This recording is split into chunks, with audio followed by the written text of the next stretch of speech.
1972 பொன்மனச் செம்மல் புரட்சித் தலைவர் எம்ஜிஆர் அவர்கள் அனைத்திந்திய அண்ணா திராவிட முன்னேற்றக் கழகத்தை துவங்கிய நாள் முதல் நடிகர் கட்சி, கூத்தாடி கட்சி என்றெல்லாம் ஏளனம் செய்தனர்.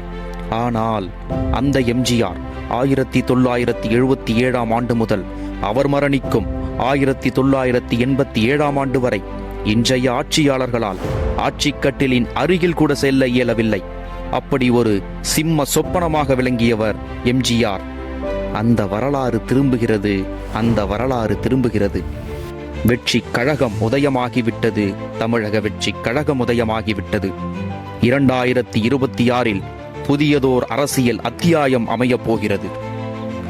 இளைஞர்களின் இளையகமாய், தாய்மார்களை தலைமைச் செயலகமாய் கொண்ட ஆட்சி, லஞ்ச ஊழலற்ற உன்னதமான ஆட்சி அமைய, உச்சபட்ச ஊதியத்தை மக்களுக்காய் உதறி தள்ளிய நம்மில் ஒருவரான தளபதி வா, தரணியால வா, தளபதி வா, தலைமையேற்க வா.